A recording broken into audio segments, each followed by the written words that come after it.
आज का हमारा टॉपिक है कोलराज लॉ। तो बच्चों आज हम लोग बात करेंगे कोलराज लॉ के बारे में। तो चलो सबसे पहले बात करते हैं कि हमें कोलराज लॉ की नीड क्यों पड़ रही है। तो हमें कोलराज लॉ की नीड पड़ती है टू कैलकुलेट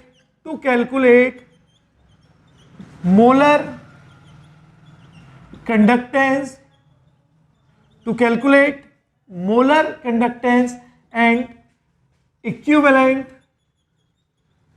इक्विवेलेंट कंडक्टेंस। तो हम लोग क्यों यूज कर रहे हैं इसको, कोलराज लॉ को, ताकि हम लोग कैलकुलेट कर सके molar conductance and equivalent conductance, है ना। लेकिन यार मोलर कंडक्टेंस और इक्विवेलेंट कंडक्टेंस के लिए तो हम लोगों ने ऑलरेडी फॉर्मूला पढ़ चुका है ना, lambda M is equals to kappa into 1000 upon M, या फिर lambda equivalent conductance equals to kappa into 1000 upon N. ये फॉर्मूले पढ़े हुए तो हैं, तो क्या इन फॉर्मूले से मैं मोलर कंडक्टेंस या इक्विवेलेंट कंडक्टेंस जब निकाल सकता हूं, तो मुझे कोलराज लॉ की जरूरत क्यों पड़ी? क्योंकि कोलराज लॉ जो था उसने बोला कि भाई इन फॉर्मूलों से आप कंडक्टेंस निकाल तो सकते हो, लेकिन मैक्सिमम कंडक्टेंस नहीं निकाल सकते। मैक्सिमम कंडक्टेंस क्या होगा कि सबसे हाईएस्ट कंडक्टेंस कितनी हो सकती है, कैसे, जरा देखो एक एग्जांपल के थ्रू बात करते हैं। To calculate maximum molar conductance and maximum equivalent conductance, अभी एग्जांपल देखेंगे। तो आज के बाद आप याद रखना कि जो कोलराज लॉ है उसको यूज किया गया to calculate maximum molar conductance and maximum equivalent conductance.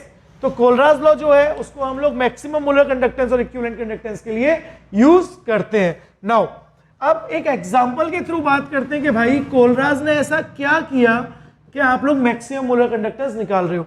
तो कोलराज जो थे साइंटिस्ट, उन्होंने क्या बोला कि किसी भी सॉल्यूशन का अगर आपको मैक्सिमम मोलर कंडक्टेंस निकालना है या मैक्सिमम इक्विवेलेंट कंडक्टेंस निकालना है, तो आप उसको इनफाइनाइटली डाइल्यूट कर दो। क्या कर दो? इनफाइनाइटली डाइल्यूट कर दो। अब इनफाइनाइट डाइल्यूट करने का क्या मतलब है?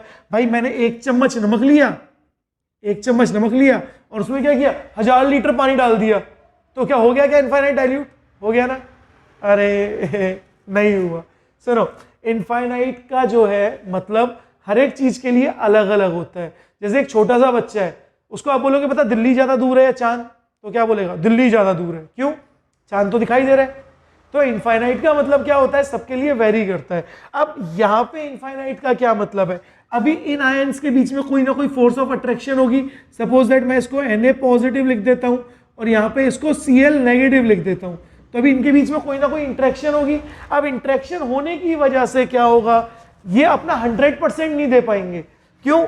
जैसे ही Na कहीं अपना मूव कर रहा होगा, Cl नेगेटिव उसको बुला लेगा, बोलेगा भाई अट्रैक्शन है। Cl नेगेटिव मूव कर रहा होगा, Na पॉजिटिव बुला लेगा। तो अब कोलराज ने क्या किया? कोलराज ने बोला कि भाई इनको डाइल्यूट करो।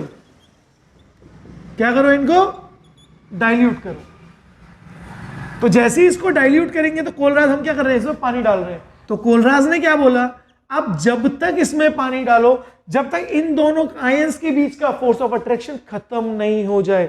हो सकता है कि 500 ml पानी डालने पे ही इनके बीच का फोर्स ऑफ अट्रैक्शन खत्म हो जाए, हो सकता है 1 लीटर पानी डालने पे खत्म हो जाए। तो जितना पानी डालने पर आयंस के बीच का फोर्स ऑफ अट्रैक्शन खत्म हो जाता है, उसी को हम लोग बोलते हैं उसका इनफाइनाइट डाइल्यूशन। तो चीजों का मतलब समझो। तो कोलराज लॉ किसके लिए डिफाइन किया गया है? फॉर इनफाइनाइट डाइल्यूट सॉल्यूशन के लिए डिफाइन किया गया है। और अब यार जरा ध्यान से देखो, अगर इन दोनों आयंस के बीच में कोई भी फोर्स ऑफ अट्रैक्शन नहीं है, तो क्या ये दोनों फ्री टू मूव है?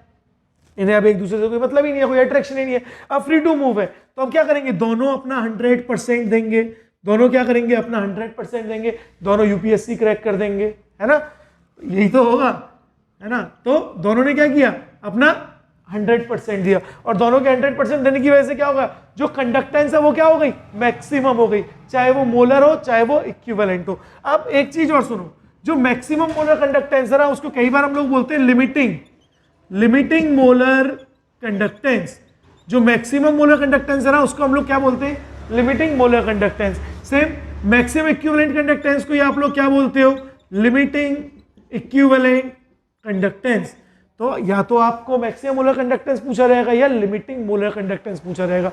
तो पता चल रहा है कोलराज लॉ को क्यों यूज कर रहे हैं। कोलराज लॉ को हम इसलिए यूज कर रहे हैं ताकि हम किसी भी इलेक्ट्रोलाइट की, चाहे वो स्ट्रॉन्ग हो चाहे वीक, उसकी मैक्सिमम या लिमिटिंग मोलर या इक्विवेलेंट कंडक्टेंस निकाल सके। क्योंकि नॉर्मल तो कंडक्टेंस हम इन फॉर्मूलों से निकाल ही सकते थे, लेकिन मैक्सिमम तो किससे निकाल पाओगे? कोलराज से ही निकाल पाओगे। तो जरा देखो आगे बढ़ते हैं। एट इनफाइनाइट डाइल्यूशन, कोलराज ने क्या बोला? Eight infinite dilution equivalent conductance of electrolyte, infinite dilution पे किसी भी इलेक्ट्रोलाइट का जो इक्विवेलेंट कंडक्टेंस है वो इक्वल होगा किसके? Sum of equivalent conductance of cations and anions. Obvious सी बात है, अगर मैंने बोला NaCl है तो NaCl एक इलेक्ट्रोलाइट है, तो उसका जो इक्विवेलेंट कंडक्टेंस होगा इनफाइनाइट डाइल्यूशन पे वो क्या होगा? Equivalent conductance of sodium positive ion plus equivalent conductance of Cl negative ion. इसका मतलब दोनों कैटायन और एनायन क्या कर रहे हैं? अपना अलग अलग कंडक्टेंस शो कर रहे हैं, और उन्हीं को हमने क्या कर दिया? ऐड कर दिया, और यही क्या हो गया हमारा? कोलराज लॉ। तो अब देखते हैं जरा कि जो कोलराज था उसने जो अपना लॉ दिया था वो इक्विवेलेंट कंडक्टेंस के रिस्पेक्ट में दिया था, और इक्विवेलेंट कंडक्टेंस का फॉर्मूला तो आपने पढ़ लिया। लेकिन अगर आपको मोलर कंडक्टेंस निकालने के लिए बोल दिया जाए इनफाइनाइट डाइल्यूशन पे with the help of Kohlrausch law, तो वो आप कैसे निकालोगे? तो जब भी आप मोलर कंडक्टेंस कैलकुलेट करोगे एट इनफाइनाइट डाइल्यूशन पे, तो वो होगा n into molar conductance of anion plus m into molar conductance at infinite dilution of cation. किसी को भी आगे पीछे लिख लो, कोई फर्क नहीं पड़ता। Where n and m are moles of anion and cation. जैसे अगर मैं एक एग्जांपल बोलूं, मैं बोलूं Al2SO4 का होल थ्राइस, तो जब मैं इसको आयोनाइज करूंगा तो क्या बनाएगा? 2Al3 positive plus 3SO4 2 negative. तो जरा बताओ एनायन के मोल कितने हैं? 3। कैटायन के मोल कितने हैं? 2। तो n और m की वैल्यू आप लोग प्लेस कर सकते हो, और आपको मोलर कंडक्टेंस एनायन कैटायन का क्वेश्चन में हमेशा गिवन होगा। लेकिन यहीं पर एक और नेक्स्ट फॉर्मूला और बनता है कि अगर आपको इक्विवेलेंट कंडक्टेंस पूछ लिया जाए इनफाइनाइट डाइल्यूशन पे, और आपको जो डेटा दिया है वो मोलर कंडक्टेंस ऑफ एनायन और कैटायन दिया है, तब आप क्या करोगे? तो तब आप फॉर्मूले को चेंज कर दोगे 1 upon charge of cation into molar conductance at infinite dilution of cation plus 1 upon charge of anion into molar conductance at infinite dilution of anion. आप इस फॉर्मूले को डायरेक्ट यूज कर लोगे, where Zc and Za are charge on cation and anion, charge on cation and anion. जैसे example फिर से यही वाला एग्जांपल ले रहा हूं, जरा देखो Al2SO4 का होल थ्राइस, तो जब आप इसको आयोनाइज करोगे तो बेटा क्या बनेगा? 2Al3 positive plus 3SO4 2 negative. अब आयोनाइज करना तो सबको आता है। अब जरा मुझे आप बताओ कि कैटायन के ऊपर चार्ज कितना है? 2 3 6? नहीं, मोल्स को मल्टीप्लाई नहीं करना है, सिर्फ चार्ज बताना है।